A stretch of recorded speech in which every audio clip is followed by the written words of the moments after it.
बिस्मिल्लाहिर्रहमानिर्रहीम, अस्सलाम वालेकुम and welcome to Ramzan at home. I hope कि आप सब खैरियत से होंगे और आज का रोज़ा, आज का दिन खैर से गुजरा होगा। आज एक ऐसी चीज़ के बारे में बात करनी है, आज के शो का आगाज़ करना है, जो बचपन से मैं सुनती आ रही हूँ अपनी नानी से, उसके बाद फिर अपनी खाला से। नानो हमेशा कहा करती थी और मेरी खाला भी अब ये बात बार बार कहती हैं कि बेटा जितना दोगे उससे करोड़ गुना ज़्यादा आपके पास वापस आएगा। और ये एक फैक्ट है, जितना आप बांटते हैं, जितना आप स्प्रेड आउट करते हैं, चाहे वो पैसे हों, चाहे वो प्यार हो, चाहे वो चीज़ें हों, चाहे वो लंगर हो, आप लंगर का डेली एहतमाम करके देखें, मैं गारंटी के साथ कह सकती हूँ कि आपका अपना दस्तरखान कभी खाली नहीं होगा। ये ज़िंदगी कुछ ऐसे फैक्ट्स हैं, कुछ ऐसी रियलिटीज़ हैं। इवन जो लोग किसी भी मज़हब में यकीन नहीं रखते, वो भी ये कहते हैं कि जो भी आप यूनिवर्स में भेजते हैं, यूनिवर्स आपको वापस देती है। तो हमारी यूनिवर्स, हमारी कुल कायनात तो हमारा रब है। So at the end of the day ये तो एक अंडरस्टूड बात है। हर मज़हब में, इवन अगर आप मज़हब में ना भी यकीन रखें, एथियस्ट तक ये बात कहते हैं कि what comes around goes around. जैसा करोगे वैसा भरोगे, लोगों के साथ अच्छा सलूक करोगे, मोहब्बतें बांटोगे, आपको उससे कई गुना ज़्यादा मोहब्बत मिलेगी। आप लोगों को सिंसियरिटी देंगे, शायद कई एक तो जगह से आपको ना भी सिंसियरिटी मिले, लेकिन बाकी बहुत सी जगहों से आपको मिलेगी। And same thing with finances. तो हम जो इतनी बड़ी बड़ी इन्वेस्टमेंट स्कीम्स बना रहे होते हैं, उससे 1000 गुना बेहतर है कि इंसान बांटना शुरू कर दे। जो आपके पास है उसका एक हिस्सा, देखिए जो ज़कात का अमाउंट है वो तो है ही है, वो तो आपने देना ही है, वो तो फ़र्ज़ है। उसके अलावा सदके, खैरात, लोगों के काम आना, एक हाथ से किसी को देना, दूसरे हाथ को ना पता चलना, ये सारी चीज़ें बहुत मैटर करती हैं। सो जितना आप देंगे लोगों को, उससे ज़्यादा आपको मिलेगा। आपने नोटिस किया, जो बहुत पोलाइट, लविंग, नाइस लोग होते हैं, उनके साथ हर कोई खड़ा होता है, हर बंदा उनके साथ लाड करता है, प्यार करता है, उनके साथ सपोर्ट में खड़ा होता है और उनको उससे कई गुना ज़्यादा प्यार मिलता है। मीडिया में देख लें, जो आर्टिस्ट बहुत नाइस होते हैं, अब माहिरा खान को देख लें, she is a classic example. हर वक्त मुस्कुराती रहती है, हर किसी के साथ अच्छे से मिलती हैं, सक्सेस स्टोरी तो हैं, लेकिन लोग उनसे प्यार करते हैं, अवाम एक्चुअली उनसे प्यार करती है because she is a nice person. So प्यार देंगे, प्यार मिलेगा। पैसे खर्च करेंगे दूसरों के ऊपर, आपके ऊपर भी पैसे खर्च किए जाएंगे। जितना माल आप लोगों पे खर्च करेंगे, उससे कई गुना ज़्यादा आपके पास आएगा। जब आपका देने वाला हाथ होता है ना व्यूअर्स, तो फिर आपको मांगने की ज़रूरत नहीं पड़ती, क्योंकि अल्लाह ताला इंश्योर करते हैं कि आप लोगों को देते रहें।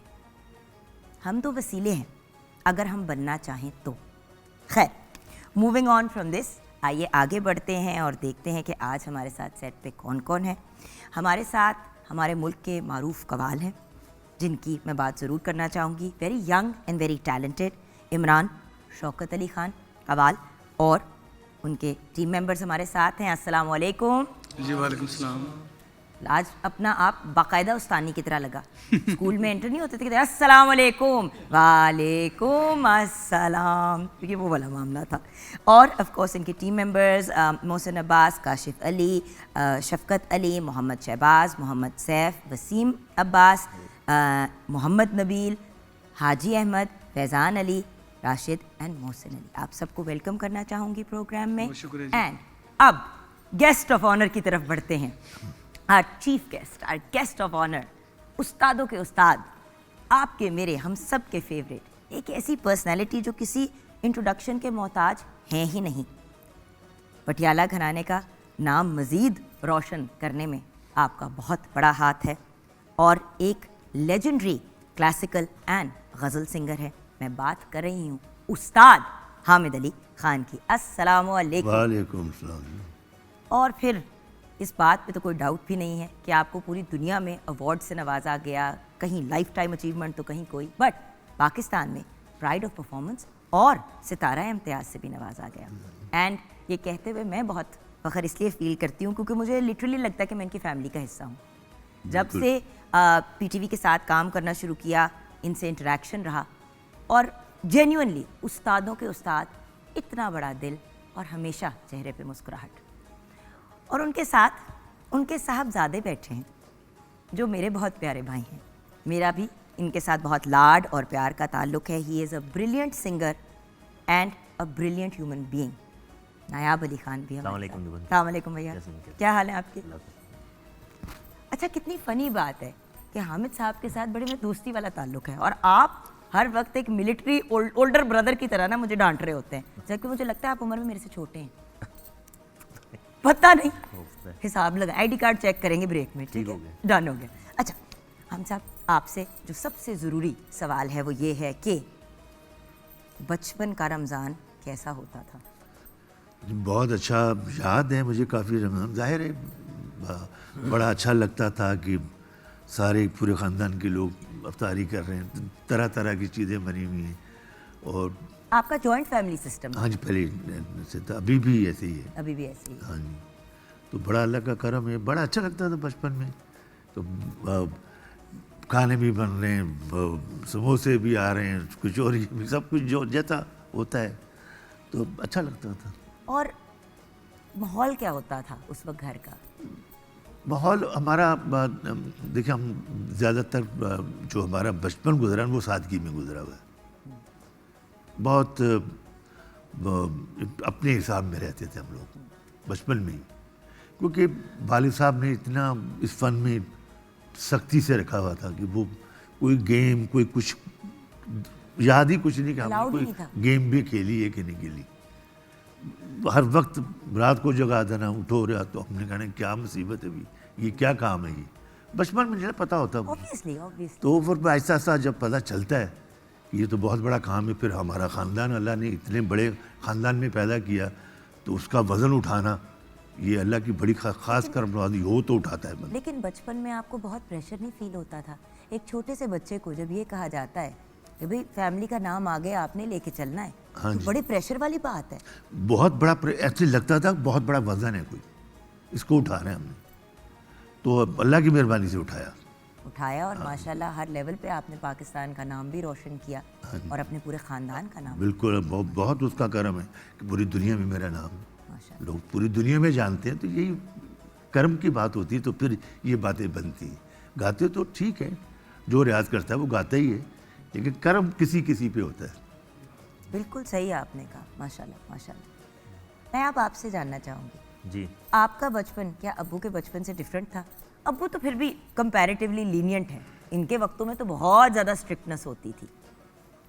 जितना हम आपके अब्बू को जानते हैं, आपका थोड़ा सा तो रिलैक्स्ड कंपैरेटिवली माहौल हुआ। सारी सी बातें कहते हैं अब्बू कहते हैं, ज़्यादा ये होता था कि कहते हैं कि अम्मी ने घर में, हम लोगों को इस तरह होता था, छोटे थे हम तीनों भाई जब, तो हम लोग जब रमज़ान आता था हमें ये होता था कि छत पे जाते थे, चाँद देखते थे ना तो हम लोग खुश होते थे। और जब वो फ़ैरन बजना उसको बड़ा खुशी होनी, कहते हैं कि जी वो अनाउंसमेंट हो रही है कि जी इफ्तारी हो रही है या सहरी हो रही है, तो बड़ा डिफरेंट सा हम लोग तो एंजॉय करते थे बचपन में। अच्छा, वो ढोल वाला वो होता ना, अब नहीं है वो रिवाज, वैसे होता था ना ढोल वाला, एक जो आता था ढोल बजाता था, डोली बजाने, उठो रोजे रखो, बहुत अच्छा लगता था वो। आपने नहीं एक्सपीरियंस किया? मैंने भी नहीं एक्सपीरियंस किया, बट मुझे पिछले दिनों मेरी मुलाकात हुई अपनी आयशा जहां से, तो मुझे घूम के कहती है इस तरह ना डोली लेके लोग कहते थे। मैंने कहा काबू कहते थे? कहती है चुगन, बाकायदा मोहल्ले के एक बंदे को बनाया जाता था रिप्रेजेंटेटिव और उसको पैसे दिए जाते थे उस महीने के, हर रोज सुबह सहरी के लिए जगाना है, क्योंकि अजान पे तो रोज़ा बंद हो जाता है ना। अजान पे तो आँख खुल ही जाती है, लेकिन उस वक्त तो रोज़ा बंद होने का वक्त होता है, तो रोज़ा रखने का टाइम शुरू हो जाता है। और मुझे बचपन में एड्स बड़े अच्छे लगते थे रमज़ान में। एड्स जो पीटीवी पे आ रहे होते थे, डिफरेंट अफ्तारी से रिलेटेड, रमज़ान से रिलेटेड ना, तो ये मैं बड़ा, नबी करीम सल्लल्लाहु अलैहि वसल्लम की हदीस आ रही होती थी इसके ऊपर, और इस तरीके से उसको देख के खुश होता था बड़ा मैं। माशाल्लाह। खैर, कॉन्वर्सेशन कंटिन्यू करेंगे, क्योंकि आप दोनों बाप बेटे कोलैबोरेटिव काम भी बड़ा मज़े का करते हैं, डिफरेंट किस्म की चीज़ें कॉन्स्टेंटली आ रही होती हैं। सो हम जानना चाहेंगे कि आजकल किन चीज़ों पे काम हो रहा है। और आप लोगों की तो ट्रैवलिंग ही नहीं ख़त्म होती, जब फ़ोन करो जब चेक करो तो दुनिया के किसी कोने में माशाल्लाह माशाल्लाह। हाँ जी, अल्लाह का करम है। और मेरे ख्याल से दुनिया का हर कोना तो देख ही लिया हो। अल्लाह की मेहरबानी से मैंने सारी दुनिया देखी। अच्छा, लेकिन फेवरेट और लीस्ट फेवरेट जगह आज तक कौन सी रही है? या सबसे ज़्यादा कहाँ एंजॉय किया और सबसे कम कहाँ एंजॉय किया, और क्यों? ये ब्रेक के बाद आपसे जानूंगी। ठीक, क्योंकि उसी वक्त ना साद हामिद अली खान की आंखें ऐसे गई।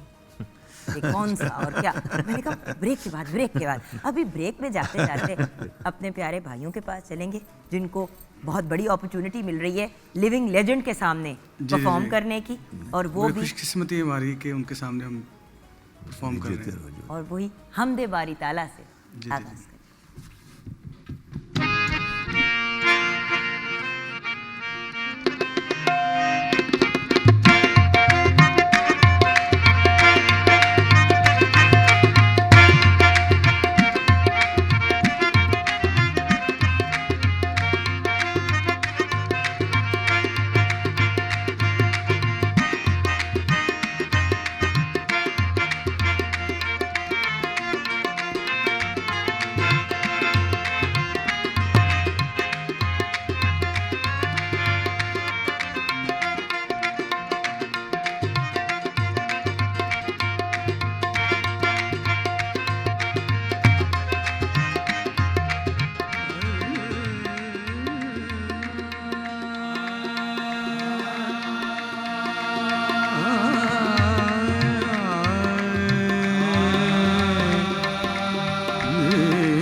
हर इब्तदा है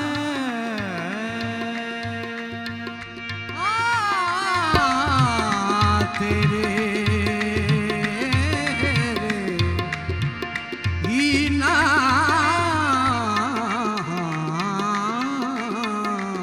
से हर इब्तदा है तेरे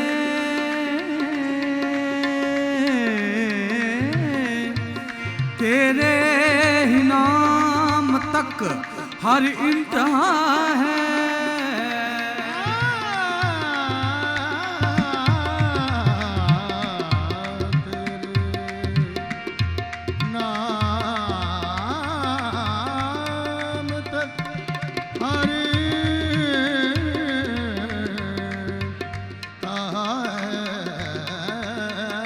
तेरी हमदो सना अल्हम्दुलिल्लाह कि तू मेरे मोहम्मद का खुदा है। अल्लाहू अल्लाहू अल्लाहू अल्लाहू अल्लाहू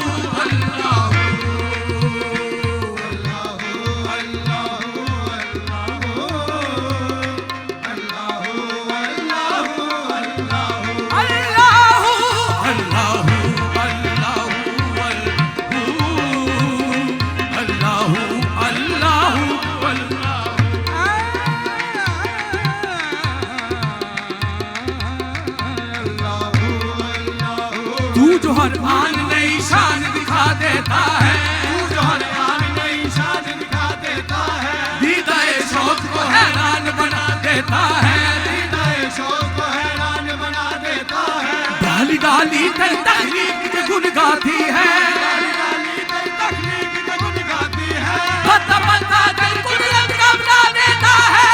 अल्लाहू अल्लाहू अल्लाहू अल्लाहू अल्लाहू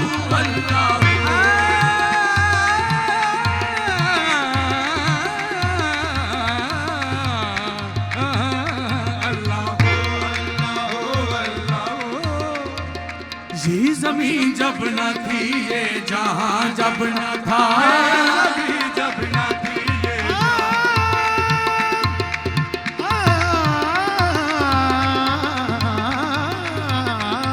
ज़मीन जब न थी, ये जहां जब न था, चांद सूरज न थे, आसमां जब न था, सूरज न थे, आसमां जब न था, राज़े हक भी किसी पर आया जब न था, हक भी किसी पर आया जब न था, तब न था कुछ यहाँ, था मगर तू ही तू।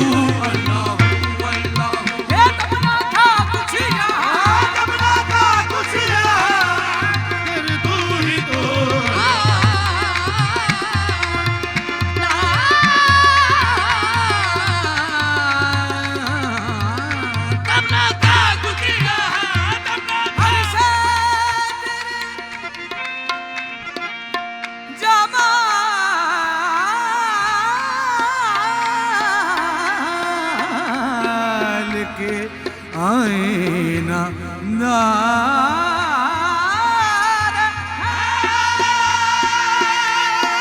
हर शे तेरे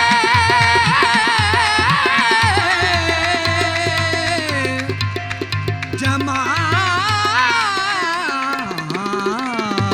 की आई लदार है हर शे तेरे जमाल की आई लदार है हर शे पुकार दी है तू परवरदिगार है अपना का कुछ मगर तू ही तो जो तेरी रहमत का मुनकर हो वो मेरा दिल नहीं जो तेरी रहमत का मुनकर हो वो मेरा दिल नहीं मांगना जिसको न आए वो कोई साइल नहीं मांगना जिसको न आए वो कोई साइल नहीं ऐ करम परवर कर क्या खूबसूरत हमदे बारी ताला पेश की हमारे प्यारे भाइयों ने, माशाल्लाह माशाल्लाह। अब वक्त हुआ जाता है कुछ ज़रूरी सवालों का। आपने पूरी दुनिया ट्रैवल किया सर, हाँ जी। उस्तादों के उस्ताद हैं आप। कौन सी जगह सबसे बुरी लगी? बुरी से मुराद ये नहीं कि मुल्क बुरा था, लेकिन होता है ना एक ट्रैवलिंग में कभी बड़ा अच्छा एक्सपीरियंस भी हो जाता है, कभी बड़ा बुरा भी एक्सपीरियंस हो जाता है। तो और मेरे ख्याल से आपने छुट्टियों के लिए तो कम ही ट्रैवल किया होगा, बचपन से आप काम के लिए ही ट्रैवल कर रहे हैं। हाँ जी, बिल्कुल बिल्कुल।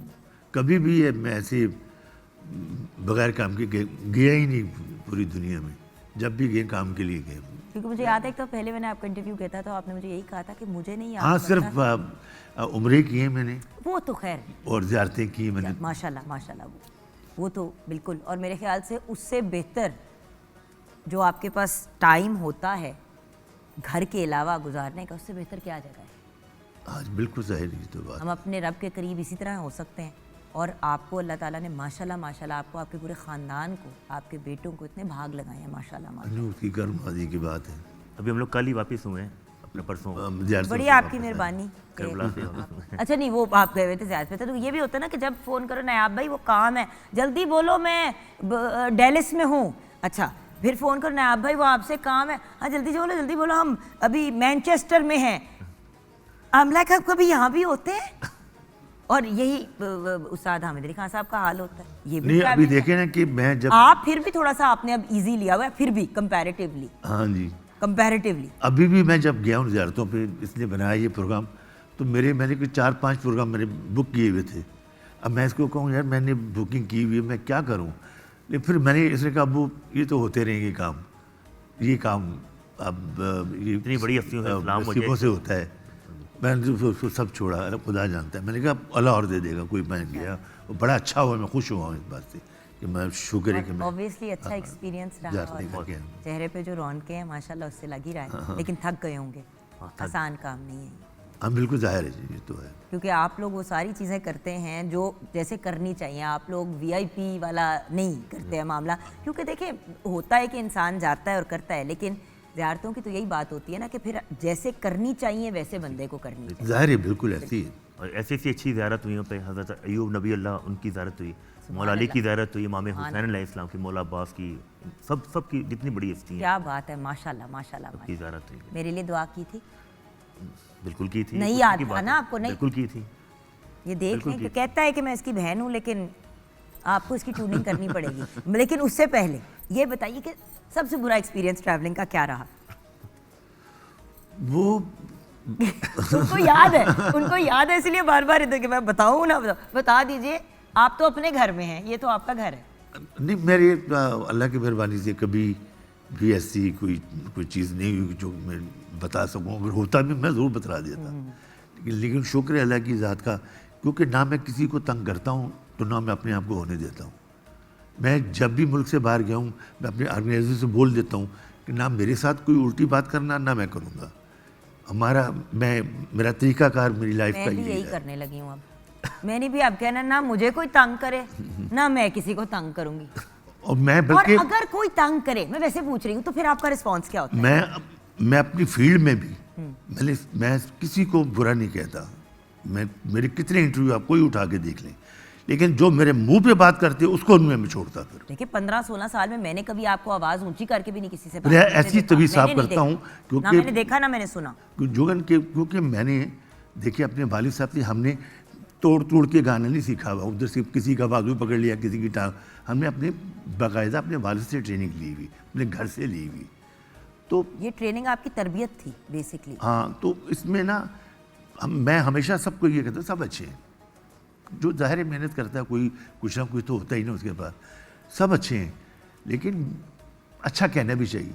अब देखिए जो अच्छे फनकार हैं मैं उनको हूँ, अभी भी अपने हर इंटरव्यू में जिक्र करता हूँ, मैं उस्ताद सलामत अली खान, उस्ताद नज़ाकत अली खान का जिक्र करता हूँ, मैडम फरीदा खानम, उस्ताद बड़े गुलाम अली खान, उस्ताद आशिक अली खान, लेजेंड्स, इकबाल बानोजी, लेजेंड्स, गुलाम अली साहब, ये मतलब जिन लोगों ने नाम किए इनको अच्छा समझते हैं। बाकी सब अच्छे हैं, इस दौर के भी बहुत अच्छे हैं, पहले भी बहुत अच्छे हुए हैं। बट इस दौर के कौन से लोग आपको अब ये नायाब और इन लोगों का नाम नहीं आप ले सकते, रागा बॉयज के अलावा? नहीं वो मेरे बच्चे हैं, मैं तो खैर मैं नहीं उनके अलावा आपको नई जनरेशन के कौन अच्छे लगते हैं लोग? जनरेशन में सब अच्छे हैं, अच्छा काम कर रहे हैं। देखिए जो कोई अच्छी धुन बनी होती है, शायरी अच्छी हो धुन है, तो हम भी सुनते हैं, कोई ऐसी बात नहीं है कि अपने ही सुनते रहते। मैं तो बल्कि अपने गाने ज़्यादा सुनता भी सुनते ही नहीं, नहीं। वक्त ही नहीं मिलता।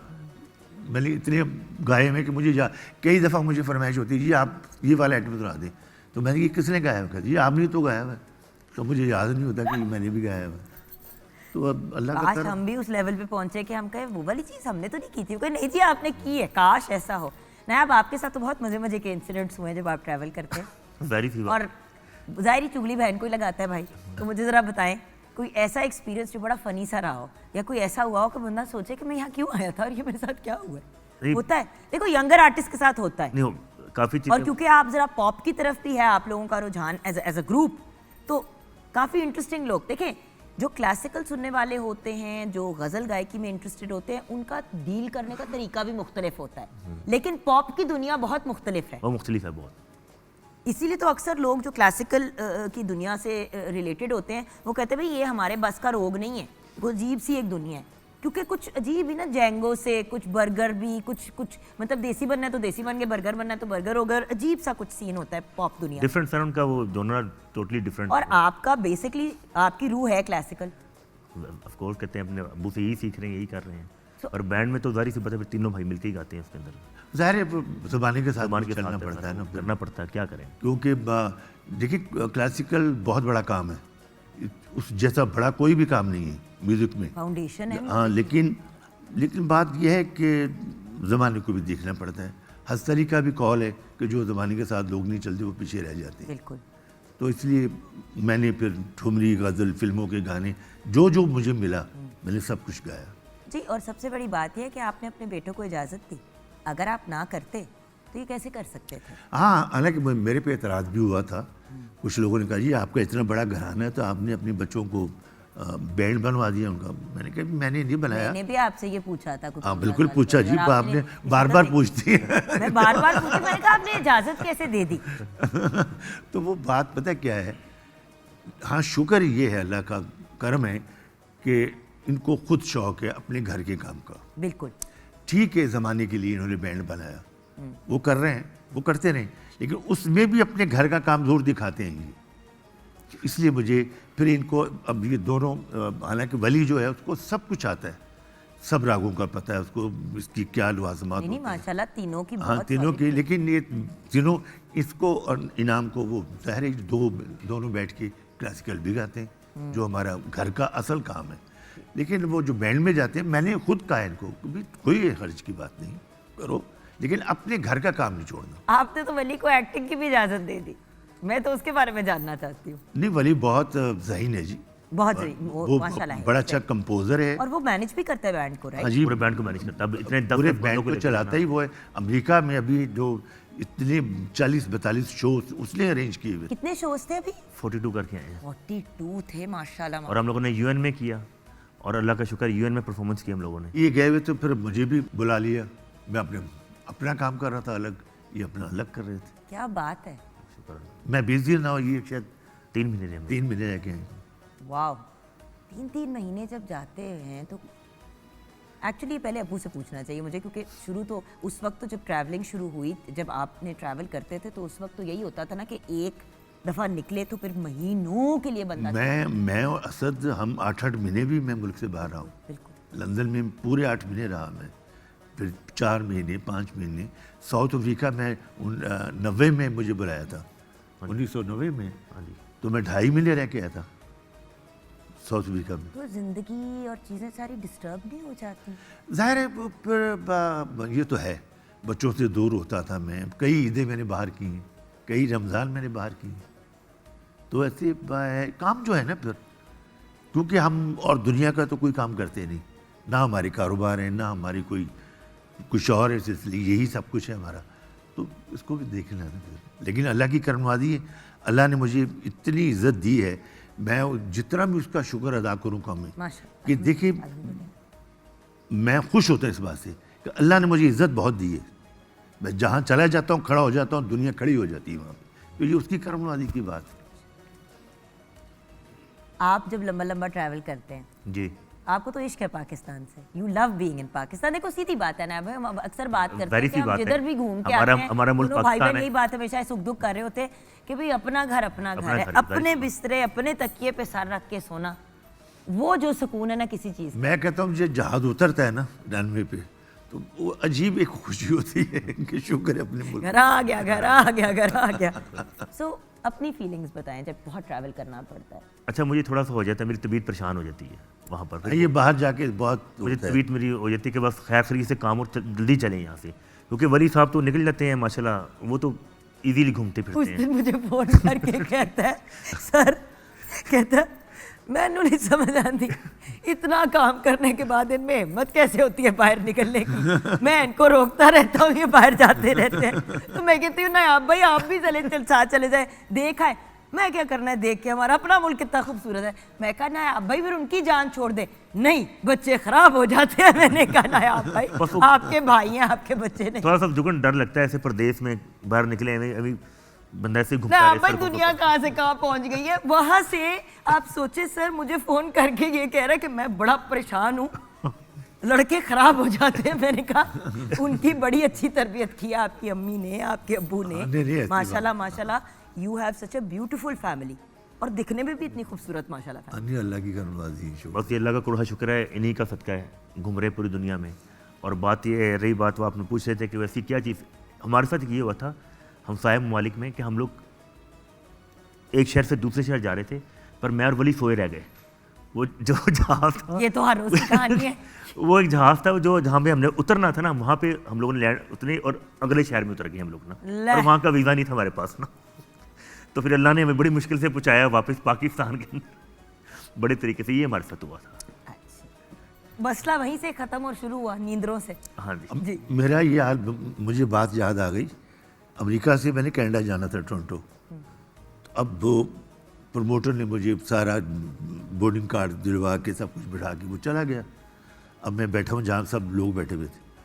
अब मैं रात को मेरा प्रोग्राम था तो वो सोया नहीं, तो वहाँ एयरपोर्ट पे ना जहाँ वो था, जहाँ से बैठना था जहाज़ में, वहाँ मैं सो गया। सारे लोग उठ के चले गए, जहाज़ भी चला गया।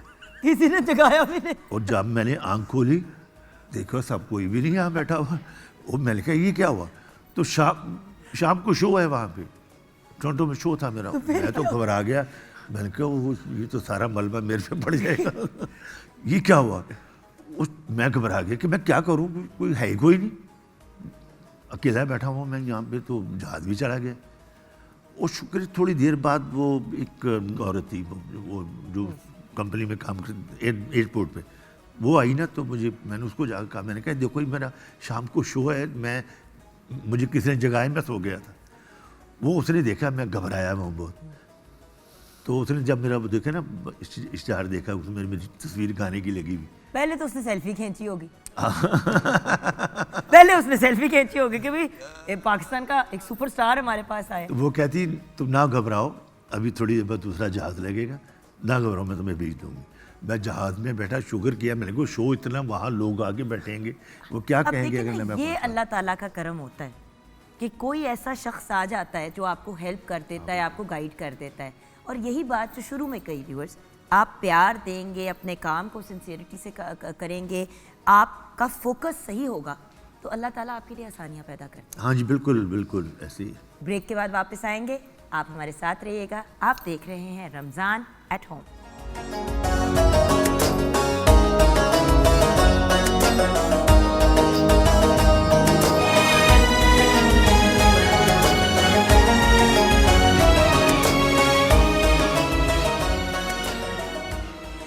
Welcome back from the break viewers.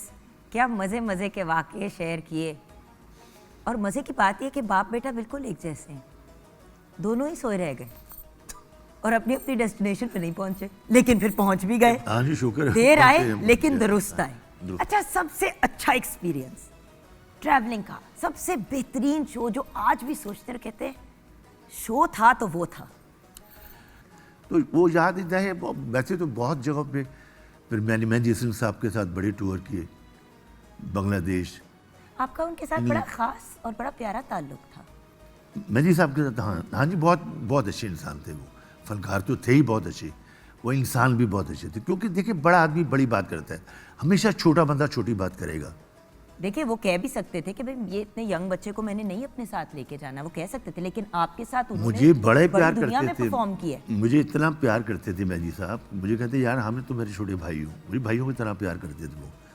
और भाई, वो तो वैसे ही तुम्हारा ख़ानदान बहुत बड़ा है, वो तो सब दुनिया को पता है इस बात का। तो तुम खुद भी बड़ा अच्छा काम कर रहे हो।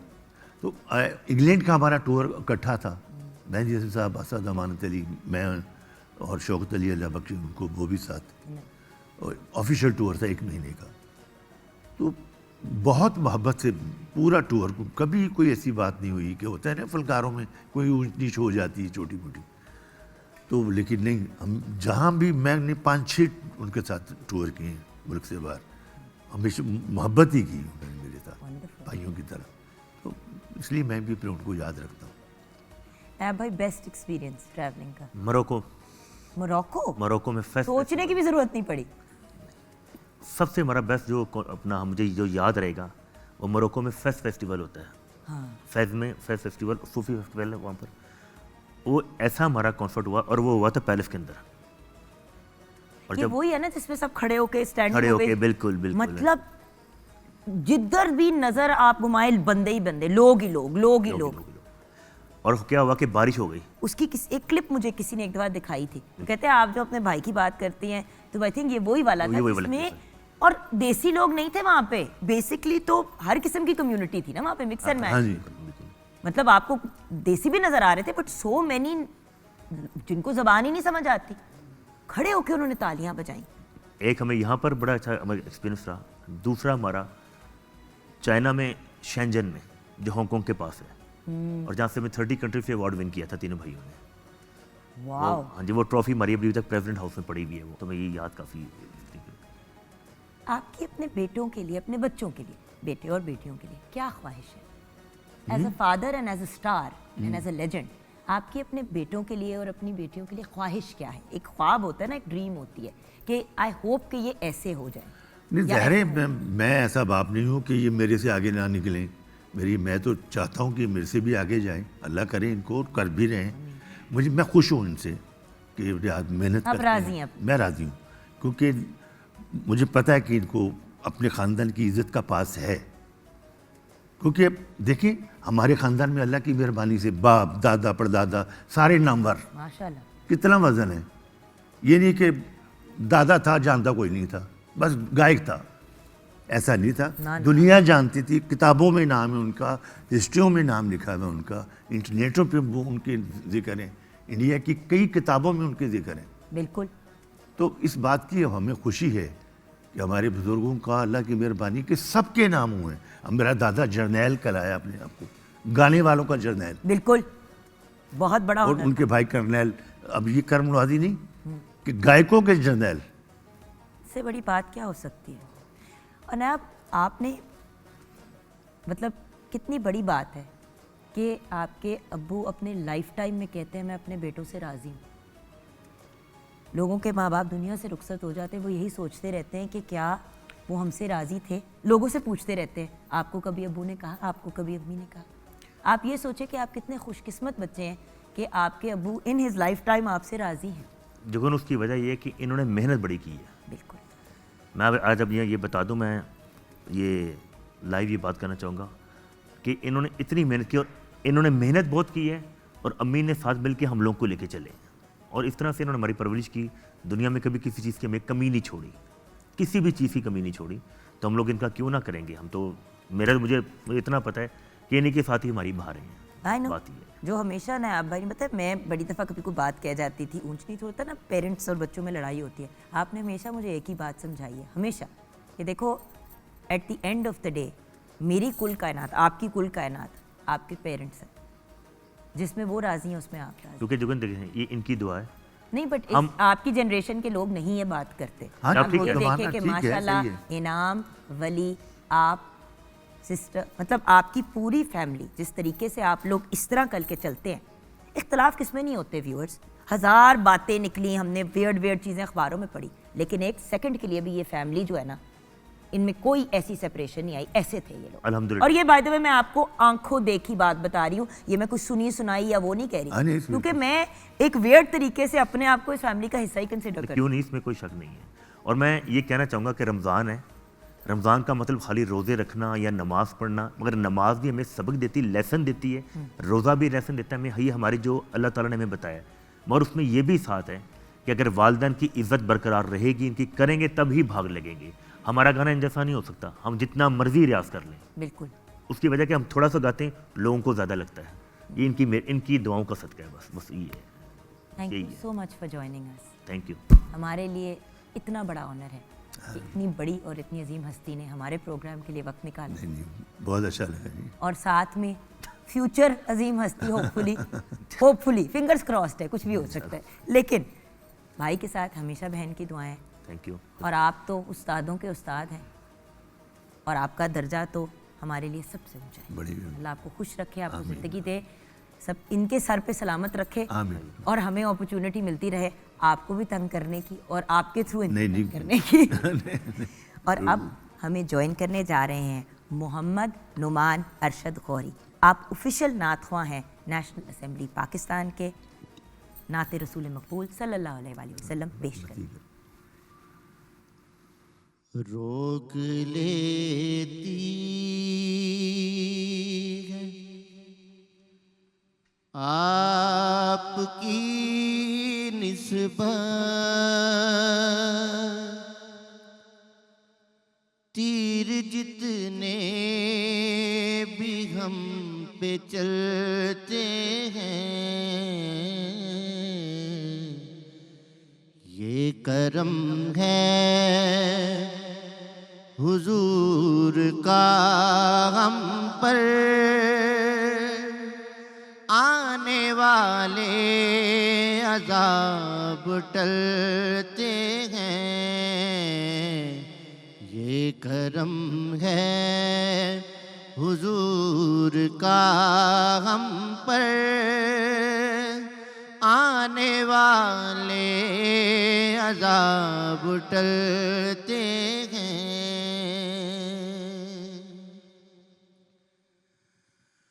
अब हमें क्या कोई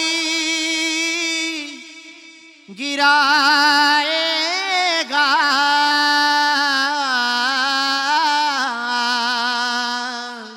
हर सहारा गले लगाएगा।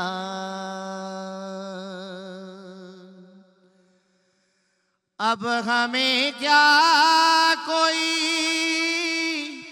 गिराएगा,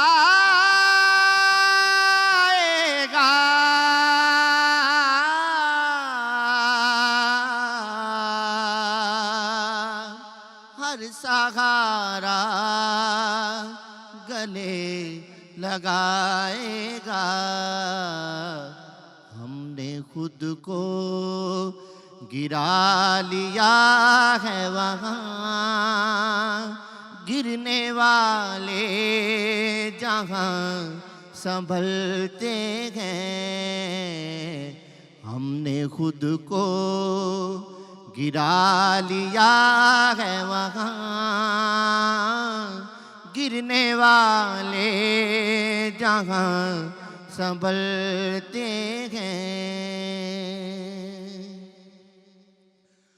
और अपनी औकात सिर्फ इतनी है,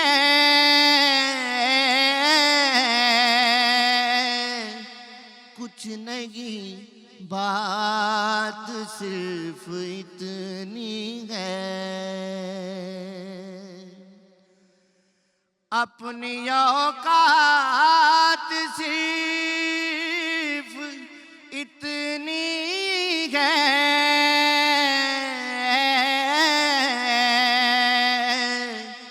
कुछ नहीं बात सिर्फ इतनी है, कल भी टुकड़ों पे उनके पलते थे, अब भी टुकड़ों पे उनके पलते हैं, कल भी टुकड़ों पे उनके पलते थे, अभी टुकड़ों पे उनके पलते हैं, ये करम है हुजूर का हम पर, आने वाले अजाब टलते हैं।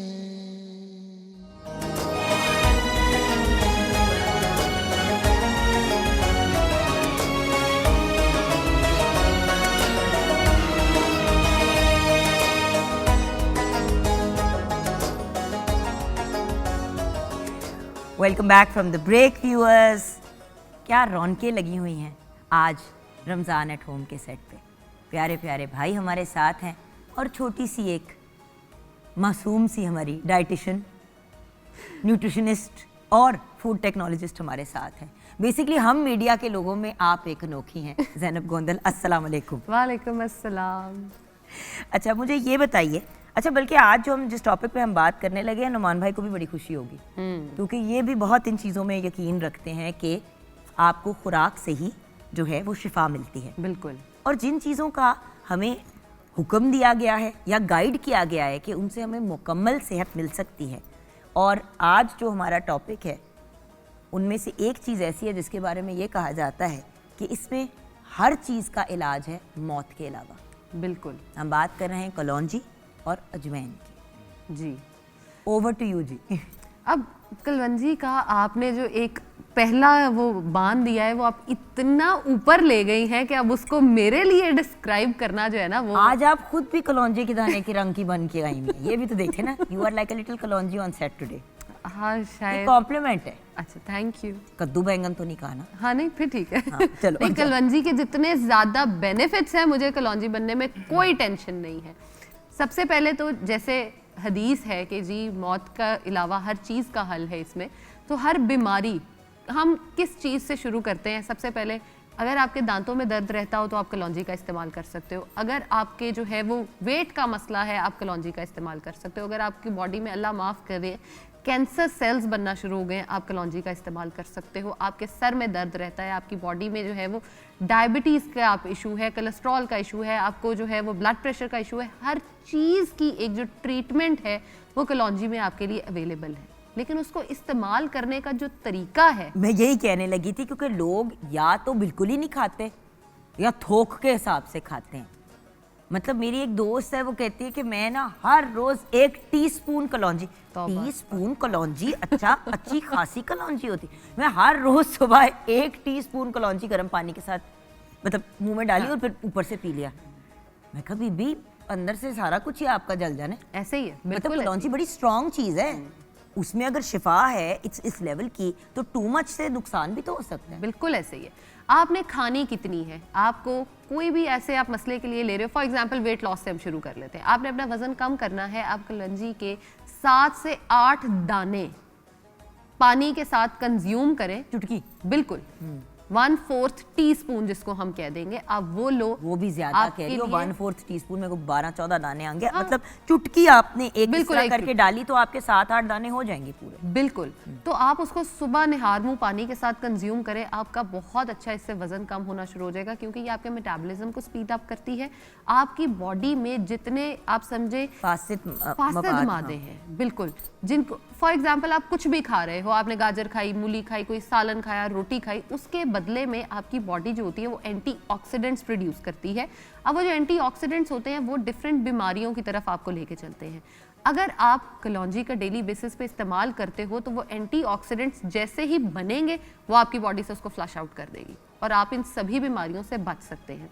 अब अगर आपको कोलेस्ट्रॉल का इशू है, बहुत ज़्यादा आप मटन बीफ शौक से खाते हैं और आपको लगता है कि जी मेरे बहुत ज़्यादा लेवल्स हाई जा रहे हैं और आप नहीं भी छोड़ना चाहते, तो आप उस सालन को पका कर उसके ऊपर स्प्रिंकल कर लें कलौंजी, तो बहुत हद तक वो आपकी इन चीज़ों को भी कंट्रोल कर लेगी। बट लोग पका के मतलब जैसे कि सालन भी बनाना है, जैसे कि अचारी हांडी बननी है, तो आपको पता है पहले उसको भूनना जाता है, फ्राई किया जाता है कलौंजी अजवैन ये सारी चीज़ों को, उसके बाद उसके अंदर चीज़ें डाली जाती हैं। ऑनेस्टली स्पीकिंग उसका कोई फ़ायदा नहीं रहता, आप डालें या ना डालें, उसका कोई अफादियत जो है वो आपकी बॉडी में नहीं जाती। यानी कि प्योर लेना, तो यानी कि अगर आप खाने में डेली भी ये कलौंजी डाल रहे हैं, मतलब बिल्कुल तड़के में डाल दिया कि मतलब दाल के ऊपर आप तड़का डाल रहे हैं तो आपने लहसुन डाला, थोड़ा सा आपने मतलब कड़ी पत्ते डाल दिए, मिर्च डाल दी, लाल साथ में कलौंजी भी डाल दी और उसको फ्राई कर दिया, तो फ्राई करने से उसका अरोमा तो रहेगा, लेकिन उसके जितने भी पॉलीफिनॉल्स हैं यानी जिन्होंने आपकी बॉडी में जाके सिक्रीट होना था और आपको कोई फ़ायदा देना था वो नहीं रहेगा, वो ख़त्म हो जाएगा। ओके। अब आपने टूथ एक यानी दांतों में अगर दर्द रहता है, रमज़ान में ख़ास तौर पे हम देखते हैं कि खजूर लोग खाते हैं, वो दांतों पे चिपक जाती है जिसकी वजह से दांतों में बहुत दर्द रहता है, और तो उसके लिए आप क्या कर सकते हो, दही लौंग तो बिल्कुल है ही, कलौंजी का तेल दही के अंदर मिक्स करके अगर आप दांतों के ऊपर लगाते हो तो आपके दांतों का दर्द बहुत हद तक ख़त्म हो जाता है उससे। और बाय द वे अगर ठंडा गर्म ज़्यादा महसूस होता है, ठंडा गर्म ज़्यादा महसूस होता है दांतों में, एक तो ऑब्वियसली अगर आपके दांतों का एनामल उड़ गया तो उसके लिए तो आपको डॉक्टर डेंटिस्ट से रब्ता करना पड़ेगा, लेकिन अगर कोई स्पॉट में एरिया है तो वो इससे बहुत अच्छी तरह रिजॉल्व हो जाए। बिल्कुल, आप अपने बहुत सारा मतलब दांतों का जो इशू है वो इससे रिजॉल्व कर सकते हो। अब उसके अलावा बालों के लिए कलौंजी का तेल बहुत ज़बरदस्त होता है। आपकी स्किन पे अगर एक्नी रहता है और आप खाते हो या लगाते हो, दोनों में ही बेहतरीन है। अब बालों पे या चेहरे पे जब भी कलौंजी का तेल लगाना है, किसी कैरियर ऑयल के साथ इसको लगाना है। डायरेक्टली इसको लगाएंगे तो ये हार्श हो सकता है आपकी स्किन के लिए। कैरियर ऑयल्स में आप जैतून का तेल लगा सकते हैं, कोकोनट ऑयल जिसको खोपरे का तेल हम कहते हैं, और उसके अलावा सरसों के तेल को भी यूज़ कर सकते हैं। बट चेहरे पे जब सरसों के तेल की स्मेल इतनी स्ट्रांग होती है कि वो थोड़ा, और बादाम का तेल, बिल्कुल ये आप कैरियर ऑयल्स के तौर पे यूज़ कर सकते हैं। और भी ऑयल्स हैं, होबा ऑयल वगैरह, लेकिन वो मुश्किल से मिलते हैं। बिल्कुल। जो लोकली आसानी से मिल जाते हैं उसमें जैतून है, बादाम का है, बिल्कुल, और सरसों का है। ये तीनों चारों ऑयल्स के आप एक एक कतरा भी ले लें और उसके अंदर एक कतरा वो डाल लें, तो मिक्स करके आप लगा लें अपने चेहरे पे, ड्राइनेस आपकी ख़त्म हो जाएगी। आपकी एक्नी के जो स्कार्स रह जाते हैं उसको कलौंजी का तेल बहुत हद तक जो है ना वो ठीक कर देता है। आपकी बॉडी में जो दर्दें होती हैं, स्पेशली मर्दों और औरतों में आफ्टर 30s या 40s, घुटनों में दर्दें रहना, छोटे छोटे जॉइंट्स में दर्दों का होना, कमर में दर्द का रहना, उसके लिए आप कलौंजी खाने में, कलौंजी का तेल पीने में या तेल को मालिश करने में भी इस्तेमाल करें तो आपके लिए बहुत ज़्यादा फ़ायदेमंद हो सकता है। अब वो माएँ बहनें या पेरेंट्सली फिगर्स जो भी हैं, घुटनों में अगर दर्द रहता है तो आप इसको ऑलिव ऑयल के साथ थोड़ा सा मिक्स करके डेली मसाज करके ऊपर से कवर कर दें, तो आप देखेंगे कि बहुत हद तक आपको उस दर्द से रिलीव मिल जाएगा। क्या बात है, ऑसम। व्हाट अबाउट अजवाइन? अब अजवाइन जो है ना, ये बड़ी एक समझे टारगेटेड वो चलती है कि इसको जी वेट लॉस में यूज़ करो, इससे ऐसे यूज़ करो। अब अगर मैं आपको ये बताऊं कि अजवाइन जो है वो आपके टाइफाइड का भी इलाज हो सकती है, लेकिन वो खाली नहीं, आपको ग्लो और अजवाइन जो है वो मिक्स करके आप रात को भिगो दें, सुबह उठ के आप उसके पानी का इस्तेमाल करें तो आपको जो जॉन्डस है वो बहुत हद तक, यानी कि जिसको हम यरकान कहते हैं, उसको आप ठीक कर सकते हो। आपका जो टाइफाइड है आप उसको इससे ट्रीट कर सकते हो। अजवाइन का और एक बड़ा मज़े का जो फ़ायदा मुझे लगता है वो ये है कि आपने इससे अपना बुखार तो ट्रीट कर लिया, ये ठंडी होती है बहुत ज़्यादा। अकेले इसका साइंस ज़ाहिर है गर्म ठंडा नहीं मानती, लेकिन इसको जो इस्तेमाल से मैंने खुद पे यूज़ करके भी देखा, इसलिए मुझे उस चीज़ का आइडिया है कि खाली अजवाइन अगर आप एक चुटकी से ज़्यादा इस्तेमाल करते हो तो वो गर्म होती है तासीर में आपके जिस्म के लिए, लेकिन अगर आप इसको ग्लो के साथ मिला देते हो तो वो ठंडी हो जाती है। आप उसको गर्मियों में शरबत के तौर पे मतलब यूज़ कर सकते हो, रात को भिगो दी, सुबह उठ के पी ली। जिन लोगों का नोज़ ब्लीड करता है, जिसको हम नक्सीर बोलते हैं, आप उसके लिए इसको इस्तेमाल कर सकते हो। बहुत बहुत कहते हैं कि जिसम में बहुत गर्मी हो जाए, बिल्कुल। तो इस वजह से होती है। वो होता है ना कि जिस तरह आपकी नोज ब्लीड शुरू हो जाती है because too much heat in your system. बिल्कुल, तो वो जो ग्लो है और अजवाइन मिलकर आपके सिस्टम को इतना कूल डाउन कर देगी कि आप ठंडक महसूस करोगे and you will be fine. आपका नोज ब्लीड जो है वो बहुत ज़्यादा नहीं होगा, ब्लड प्रेशर को कंट्रोल करेगा और आपके दिल के जो अमराज हैं उनसे आपको बचाएगा। अच्छा, मुझे अजवैन नहीं सूट किया। I have to tell you कि मैंने ट्राई किया। पहले मैं पागलों की तरह पूरा एक चम्मच लेना शुरू हो गई। फिर मुझे किसी ने कहा कि ऐसे नहीं, चुटकी इज़ इनफ। रात को चुटकी पानी में डाली और सुबह उसको लिया। लेकिन मेरा पेट बहुत ज़्यादा डिस्टर्ब हो जाता था उससे, जैसे तजाबियत नहीं हो जाती, स्टमक की लाइनिंग मेरी बड़ी ख़राब होती थी। क्योंकि आपने उसका डोज पहले इतना ज़्यादा बॉडी में दे दिया था कि बॉडी उसको एक्सेप्ट ही नहीं कर पा रही थी। अगर आपने अजवाइन यूज़ करनी है, इसके फ़ायदे लेने हैं, तो आप इसको ग्लो के साथ रात को भिगो दें और फिर आप इसको यूज़ करेंगी तो आप देखेंगे कि वो जो एक तजाबियत और गर्मी वाली फीलिंग थी वो नहीं आएगी आपको। You will feel much better. अब जो अजवाइन है, अगर आप खाली उसको इस्तेमाल कर रहे हो तो आप भिगोकर उसको यूज़ कर सकते हो। अजवाइन का जो सबसे मज़ेदार वो है ना कि आपकी बॉडी में अगर कहीं पे भी सूजन है, फॉर एग्जांपल हम इसमें PCOS की एग्जांपल मैं ज़रूर देना मैं एक्चुअली इसीलिए लेती थी अजवाइन बिकॉज मुझे किसी ने ये कहा था कि जो वाटर रिटेंशन होती है ना, जिसको हम स्वेलिंग कहते हैं, इन्फ्लेमेशन कहते हैं, जो भी कहना है। और बाय द वे ये सिर्फ खवातीन नहीं इससे सफ़र करती, मर्द हजरात भी। जब आप लोग जागते हैं सुबह और कभी कभी मुंह पूरा सूजा हुआ होता है, स्वेलिंग हुई हुई होती है, आंखों के नीचे इस तरह स्वेल हुआ होता है, हाथ लग रहा होता है कि जैसे मोटे मोटे हुए हैं, यही होता है जो खवातीन को होता है, विच इज़ बेसिकली हम जिसको कहते हैं वाटर रिटेंशन। बिल्कुल। और बड़ा तकलीफ देह होता है। कभी कभी तो आप लोग जब रात को लेट शोज करते होंगे, या भाई जब आप महफिल वगैरह को अटेंड करते होंगे, तो आपको भी पता होगा कि कभी कभी होता है कि अगले दिन बंदे का हाल ख़राब हुआ होता है, इतनी बंदे की स्वेलिंग हुई भी होती है और लोग सोचते हैं कि सो ज़्यादा गए थे इसलिए। एक्चुअली वो आपकी बॉडी पानी रिटेन कर रही होती है। बिल्कुल, उसका बड़ा बेहतरीन हाल है अजवाइन। PCOS के लिए भी आप इसको इस्तेमाल कर सकते हैं। और अगर आपने इसको यूज़ करना है डेली बेसिस पे तो एक चुटकी से ज़्यादा इस्तेमाल ना करें, इसके फ़ायदों को एंजॉय करें और एक जो हेल्दी सिस्टम है अपना उसको एंजॉय करें। Wonderful. Thank you so much, Zainab, for joining us welcome. as always and giving us advice. अब I'm hoping कि सारे जिनको ये प्रॉब्लम होती है, मैं भी अजवाइन अब ट्राई करूँगी बिकॉज वो जब 1.5-2 साल पहले मैंने ये किया था, तो जैसे कि मैंने कहा ना, चम्मच से शुरू करके जब चुटकी पे आई तो वो उसका कोई फ़र्क ही नहीं पड़ा। बिल्कुल। लेकिन इस तरह से अब ट्राई करूँगी जिस तरह आपने कहा है। बिल्कुल। Thank you. नुमान भाई, जब आप हमारे साथ हैं ही तो मज़ीद एक हमें कलाम सुना दें। बड़ा खूबसूरत कलाम। एक नजर गुंबदे खजरा पे ठहर जाने दे,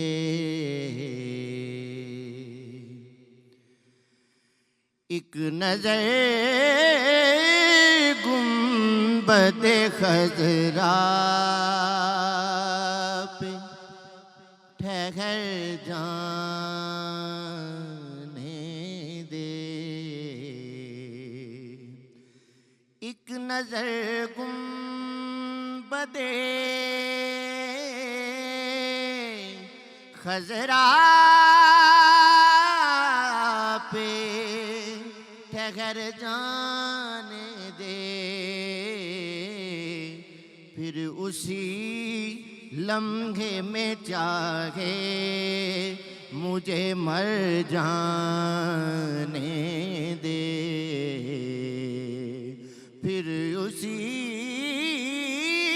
लम्हे में चाहे मुझे मर जाने दे।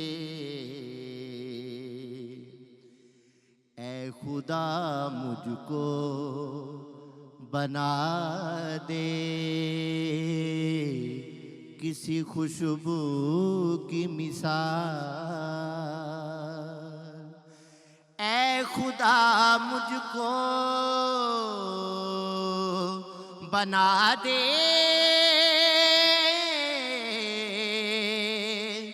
किसी खुशबू की मिसाल, फिर मदीने की हवाओं में बिखर जाने दे, फिर मदीने की हवाओं में बिखर जाने दे। मेरी दस्तार है नालैने नबी का सदका, मेरी दस्तार है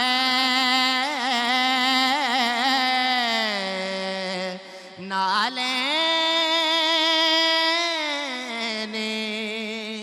नबी का सदका, मेरी दस्तार बचा ले मेरा सर जाने दे, मेरी दस्तार बचा ले मेरा सर जाने दे।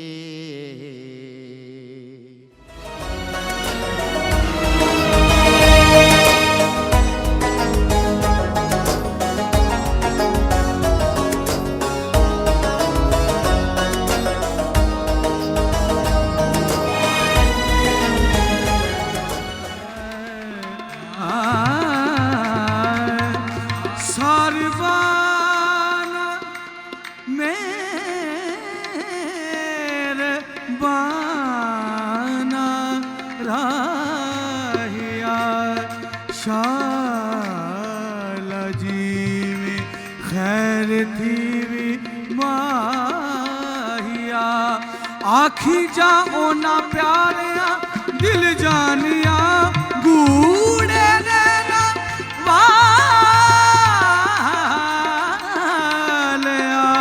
मस्तानिया, आज सिख मित्रा दिवदेरिए, आज सिख मित्रा दिवदेरिए, तू दिलड़ी उदास कनेरिए, आज सिख मित्रा दिवदेरिए, तू दिलड़ी उदास कनेरिए, आज सिख मित्रा दिवदेरिए, तू दिलड़ी उदास कनेरिए, आज सिख हुजूर आपकी फुरकत में अश्कबार हूँ मैं, करार मुझको अता हो के बेकरार रूह में, आज सिख मित्रा दिवदेरिए,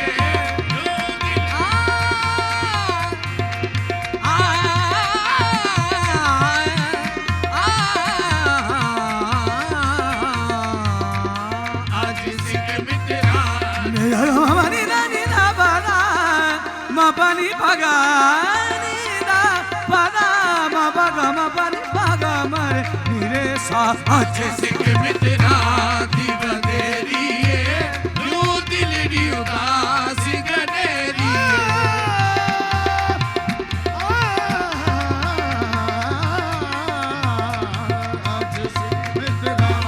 आज सिख मित्रा दिवदेरिए, क्यों दिलड़ी उदास कनेरिए, लूलू बिच शोक चंगेरिए, आज नैना लाया इन जड़िया, लूलू बिच शोक चंगेरिए, आज नैना लाया क्यों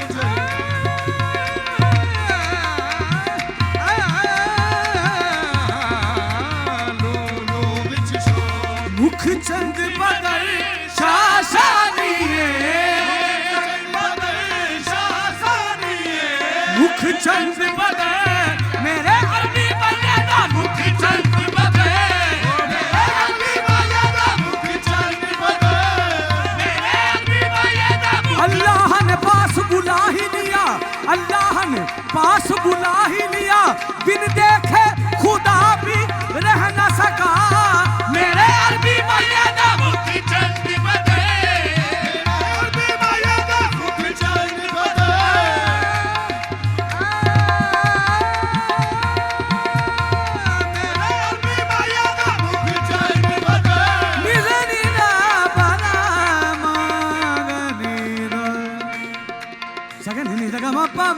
सा गे नि ध नि ध प म प नि ध नि ध ग ग सा गे नि ग सा नि ध नि सा गे नि सा सा ग म प ग नि ध म रे म ध नि रे ध नि ध म रे म रे सा नि धनि धनि धनि धनि धनि धनि धनि धनि धनि धनि धनि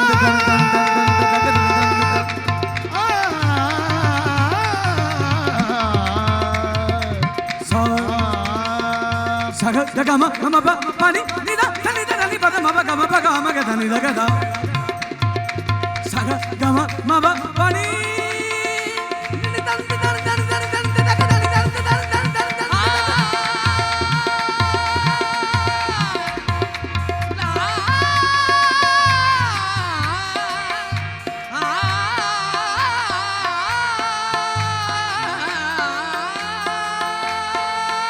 pani da ga ni ni ni sani da ni mani da ba da ma ba ni da ni da ni da ni da ba da ma ba ga ma ba ni da ga ma ba ni da ga ma ba ni da mere albi maya da mukh chalti bade mere albi maya da mukh chalti bade shashani mathe chamkela nurani kali zulf te aakhe mastani kali zulf te aakhe mastani मखमूरी यकीन मत भरिया काली जुल्फ ते आंखें मस्तानी मखमूर यकीन मत भरिया सुभान अल्लाह आज मलका ना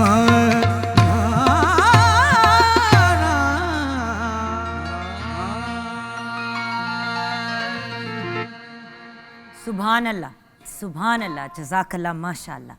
इमरान शौकत अली ख़ान कवाल और उनका पूरा ग्रुप, माशाअल्लाह माशाअल्लाह माशाअल्लाह। सब हर इंसान की इतनी खूबसूरत इन्वॉल्वमेंट, एब्सोल्युटली ब्यूटीफुल, माशाअल्लाह। बहुत शुक्रिया। और आज मैं बहुत खुश हूँ। आज पाकिस्तान टेलीविज़न नेटवर्क पे पहली दफ़ा मुझे ये अपॉर्चुनिटी मिल रही है। आप ऑफ कोर्स आते रहते हैं, आप एक दीनी आलम दीन हैं, बहुत बड़े मेज़बान हैं, सना ख्वां हैं। लेकिन हमने जब भी साथ काम किया दोनों भाई बहन ने, तो आप एज अ नात ख्वां और मैं एज अ होस्ट, मैं होस्ट की होस्ट रह गई, लेकिन आप सरवर से डॉक्टर सरवर हुसैन नक्शबंदी भी बन गए माशाल्लाह। आलिम दीन, एक बेहतरीन होस्ट, मेरे बहुत ही प्यारे भाई, अस्सलाम वालेकुम। वालेकुम अस्सलाम, बहुत शुक्रिया। सरवर भाई, आप कामयाबी की सीढ़ियाँ चलते चले गए, हम लोग वहीं के वहीं रह गए। उसमें आपका भी बहुत हाथ है। जितनी दफ़ा भी हम बतौर नात खान किसी भी चैनल पर बैठे हैं, आपने कहीं ना कहीं गुफ्तगू का कहीं ना कहीं कोशिश की है कि किसी न किसी हवाले से बात ज़रूर करें। बिकॉज अब वो डॉक्टर होती साहब रही। आपने हमें हमेशा इतना गाइड किया है। मैं अक्सर गलत कोई बात कह देती थी, मेरी प्रोनाउंसिएशन ऑफ हो जाती थी, तो सरवर भाई कहते थे नहीं ये है, नहीं ये वाला सवाल नहीं पूछना, ये अप्रोप्रिएट नहीं है। तो मैं कहती थी कि आप खुद क्यों नहीं कर रहे ये, लाइक आप खुद इतना पढ़ लिख के PhD आपने की है, तो मतलब आप किसी भी आलम दीन से कम कॉम्पिटेंट तो नहीं है। बात होती है कि एज फैक्टर की ना, जब इंसान यंग होता है तो लोग उस तरह से आपको स्कॉलर नहीं कंसिडर करते, लेकिन फिर भी माशाल्लाह it's such a young age, नहीं, ये तो इतनी रिस्पेक्ट कॉम्प्लीमेंट है, आपके यंग कह दिया तो इसलिए ज़्यादा खुशी की बात है। बट देखें, जब इंसान हलाल की रोजी रोटी कमाता है ना, तो इंसान को रब ताला भाग लगाते ही हैं। बेशक। और आज का हमारा टॉपिक भी यही है, कस्बे हलाल। बेसिकली जो भी चीज़ है, अगर आप मेहनत से अपने हाथ से कमाएं तो कस्बे हलाल। जी हाँ। बट अगर इस टॉपिक को आप ज़रा हमें एक्सप्लेन कर दें प्रॉपर तरीके से, तो क्या ही बात हो। ये बहुत अहम टॉपिक है और इसका ताल्लुक़ पहले तो जो आपने ज़िक्र किया कि हम उलमा के कदमों में बैठने वाले हैं, उनसे सीखने वाले हैं, और अल्लाह ने इल्म के रास्ते पे हमेशा रखा और उसका शुक्र है।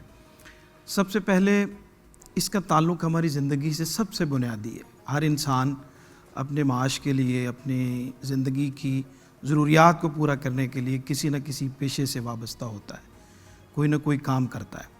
उस काम के ज़राए का जायज़ होना, हलाल होना, इसको अल्लाह ताला ने हमारे लिए ज़रूरी करार दिया है। बीइंग ए मुस्लिम हमारी जो रिस्पॉन्सिबिलिटी है, जो ज़िम्मेदारी है, कि हम अपने ज़रिए माश को, उस रास्ते को देखें कि जो अल्लाह ताला ने हमारे लिए जायज़ करार दिया है, उस रास्ते को चुनें और जो हराम ज़राए हैं उनसे रुकने का हुक्म दिया गया है।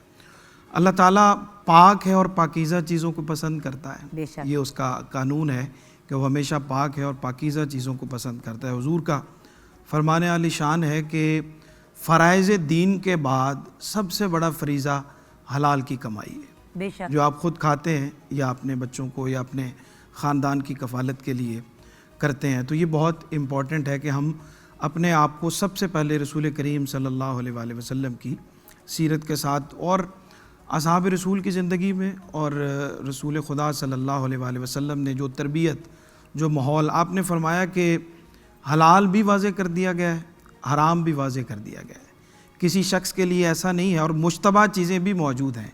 हुजूर ने फरमाया कि जो इश्तिबा पैदा करने वाली चीज़ें हैं, जो शक पैदा करने वाली चीज़ें हैं, जिसमें आपको हो के पता नहीं ये हलाल है या नहीं है, तो उन चीज़ों से बचना चाहिए। और रसूल करीम सल्लल्लाहु अलैहि वसल्लम ने इरशाद फरमाया कि 4 चीज़ें अगर आपको मिल जाती हैं तो उसके अलावा अगर कुछ ना भी मिले तो आपके लिए काफ़ी वो क्या चीज़? इम्पोर्टेंट। एक आपने फरमाया कि अगर अमानतदारी की सिफत अल्लाह ने आपके अंदर रखी है, आप बेईमान नहीं हैं और कोई भी ज़िम्मेदारी जो आपको दी जाती है और आप ईमानदारी से उसको पूरा करते हैं, तो ये वो खैर है उन 4 चीज़ों में से जो आपको मिल गई है, तो ये बहुत बड़ी खैर। दूसरा, अगर अल्लाह ने आपको झूठ से महफूज रखा हुआ है, झूठ नहीं बोलते हैं, सच्चाई के रास्ते पर हैं, तो ये उन 4 चीज़ों में से दूसरी बुनियादी चीज़ है जो अल्लाह ताला ने आपको अता फरमाई। सही। तीसरा आपने फरमाया अगर अच्छे अखलाक अल्लाह ने आपको अता फरमा दिए, खुशखुल्की है और लोगों के साथ अच्छा बर्ताव है, तो उसके साथ अगर आप जुड़े हुए हैं तो ये वो तीसरा खैर है जो अल्लाह ने आपको अता फरमाया। और चौथी, इसके अंदर आप देखिए कि पूरी ज़िंदगी को बंद कर दिया रसूलुल्लाह सल्लल्लाहु अलैहि वसल्लम ने। और चौथी चीज़ आपने इरशाद फरमाई कि कसब हलाल का एहतमाम करना, हलाल के रिज़्क़ के लिए कोशिश और मेहनत करना, अगर ये आपके हिस्से में आ गया है और ये 4 चीज़ें अगर आपकी लाइफ में हैं तो आपने ज़िंदगी का मकसद हासिल कर लिया।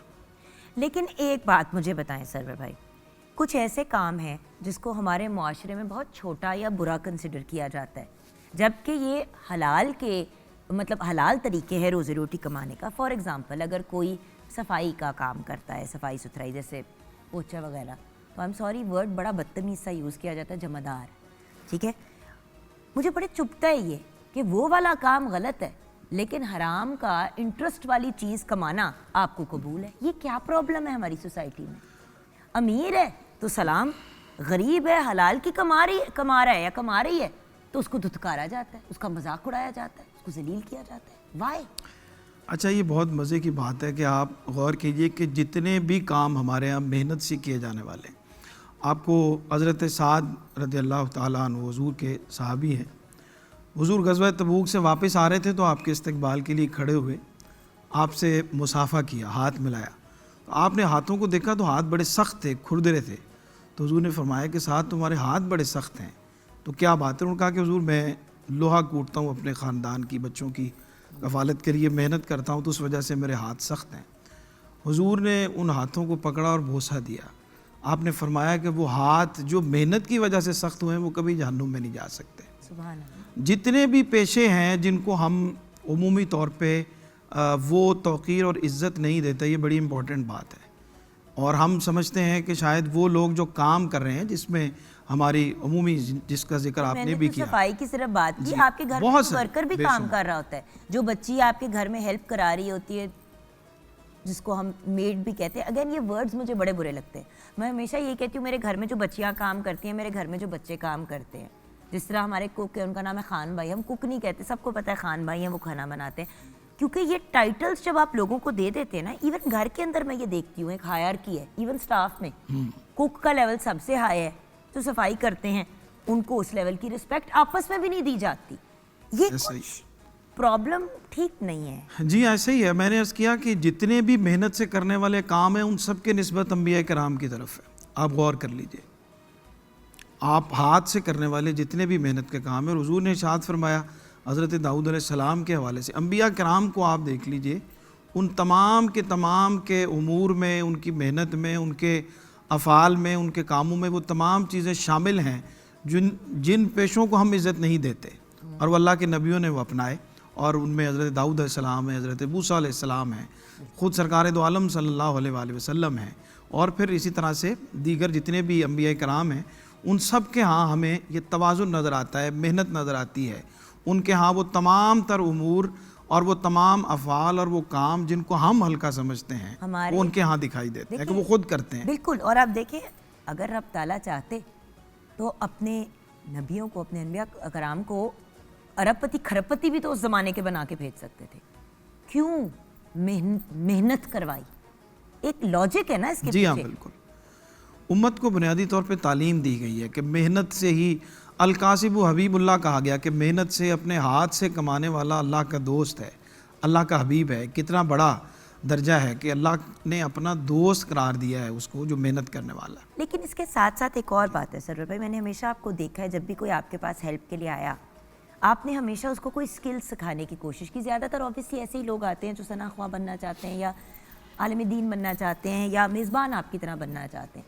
तो मैंने कभी भी आपको एक तो उनको धुतकारते हुए या डांट के नहीं भेजा। आपने कभी, मैंने आपके अंदर ईगो नहीं देखी। आप बड़ी यंग एज पे लोगों को सिखाना शुरू हो गए, ये भी मैंने देखा। अपने भाई बहन को भी, इन द सेम कैटेगरी अगर हम देखें तो वो भी आपने अपने सिबलिंग्स को भी सिखाया। लेकिन आप हमेशा स्किल सिखाते हैं। हमारे माशरे में अक्सर लोग जब आते हैं और कहते हैं भाई मैं बड़ी प्रॉब्लम में हूँ, जॉब दिला दे, तो जॉब नहीं दिलाते, उसको पैसे पकड़ा देते हैं। इसके बारे में आपकी राय क्या है?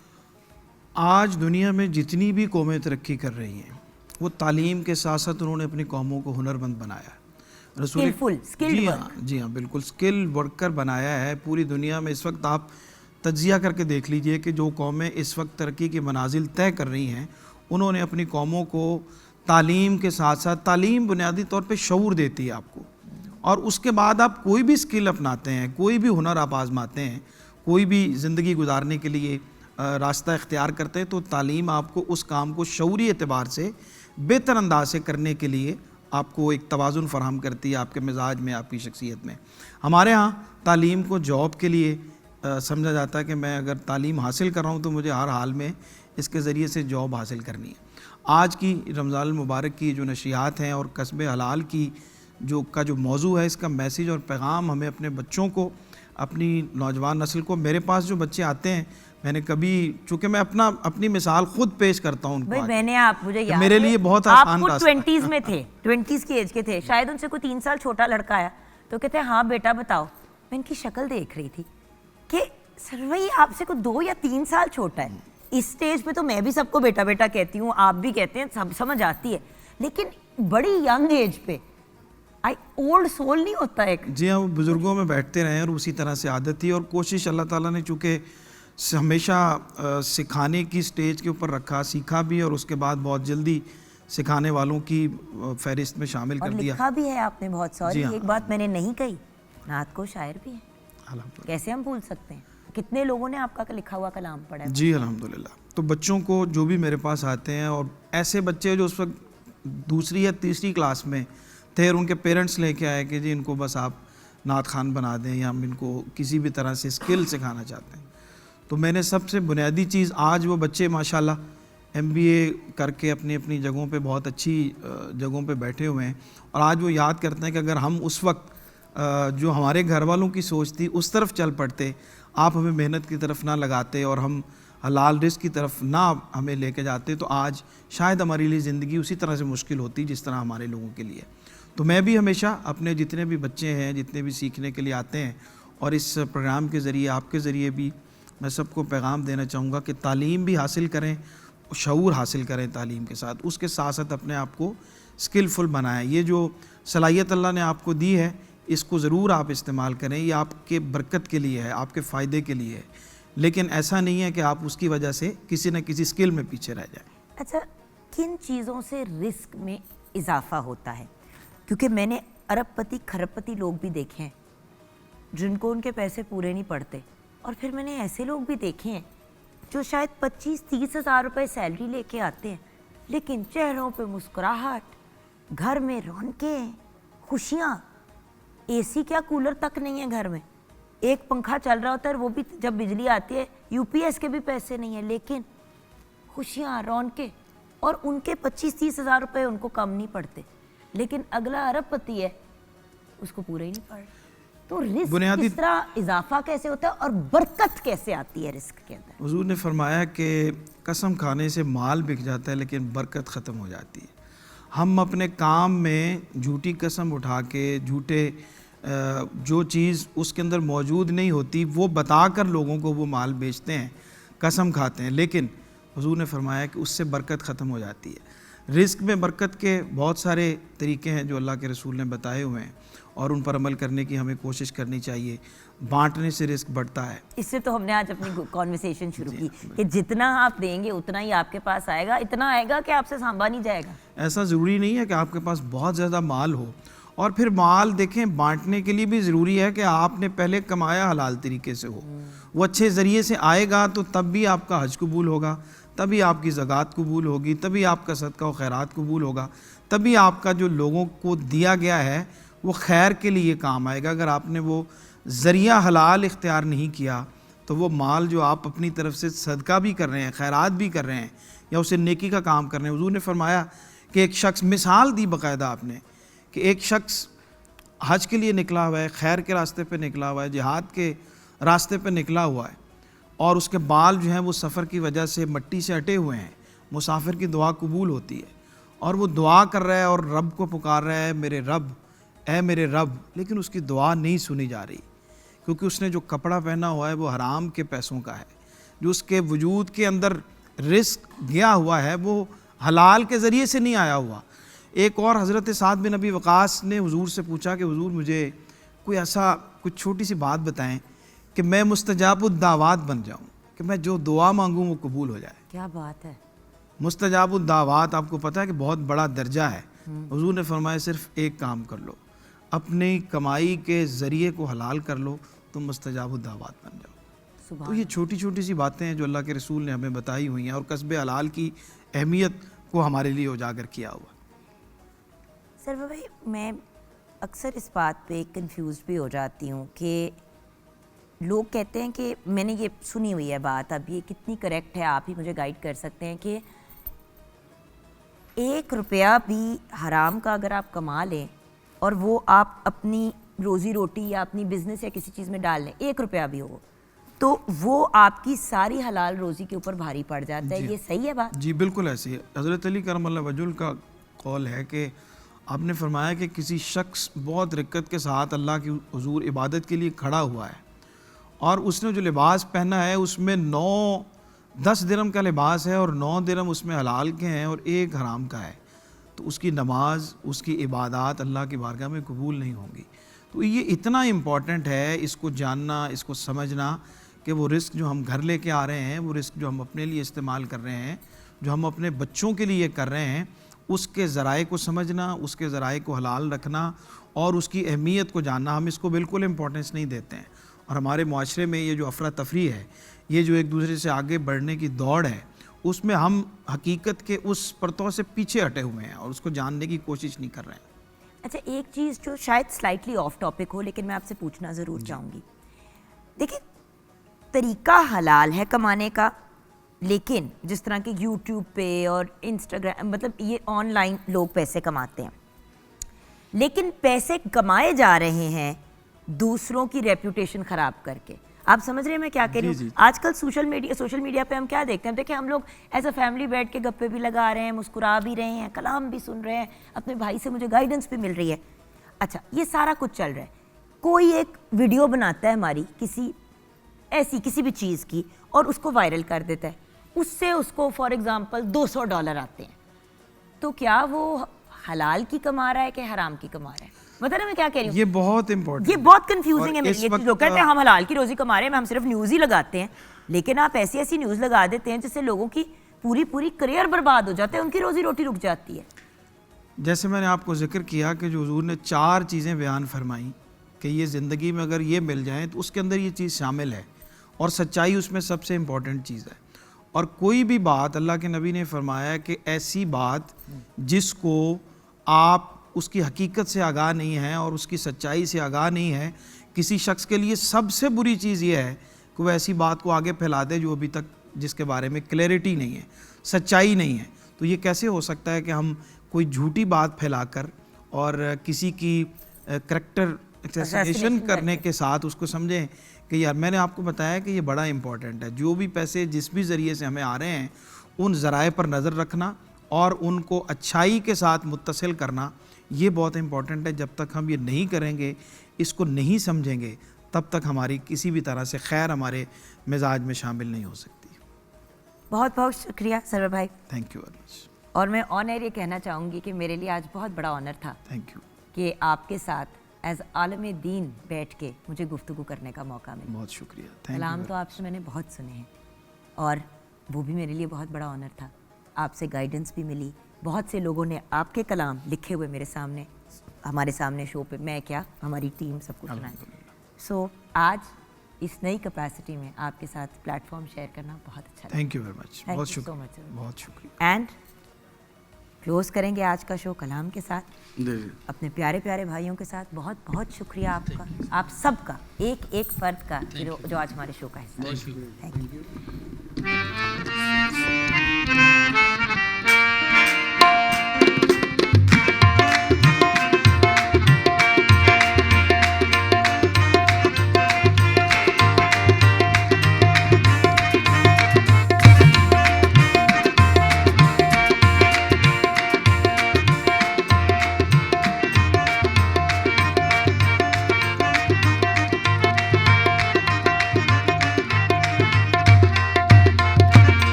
बेबंदगी उरूज किया, बंदा कर दिया।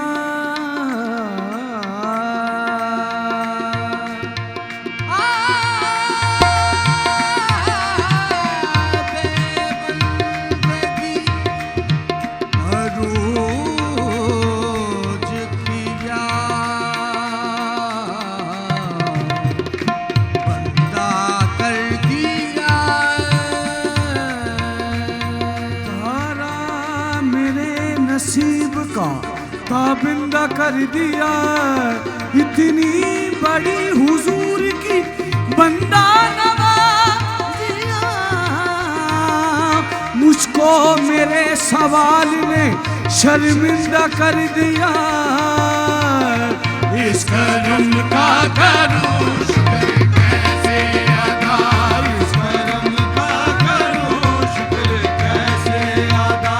जो करम मुझ पे मेरे नबी कर दिया, इस करम का करूं शुक्र कैसे अदा। जो करम मुझ पे मेरे, जो करम मुझ पे मेरे नबी कर दिया, इस करम का करूं शुक्र कैसे अदा। जो करम मुझ पे मेरे नबी कर दिया,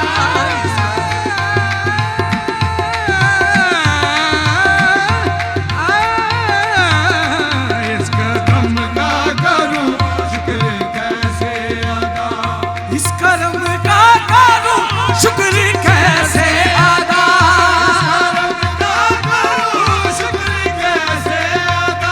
इस करम का करूं शुक्र कैसे अदा। इस करम का करूं शुक्र कैसे अदा। बन गई बातून का करम हो गया, शाह नखले तमन्ना हरी हो गई। मेरे लब पे मोहम्मद का नाम आ गया, बैठे बैठे मेरी हाजिरी हो गई। इस करम का करूं शुक्र कैसे अदा। इस करम का करूं शुक्र कैसे अदा। इस करम का करूं शुक्र कैसे अदा। जो करम मुझ पे मेरे नबी कर दिया, मैं सजाता था सरकार की महफिलें, मैं सजाता था सरकार की महफिलें। मुझको हर गम से रब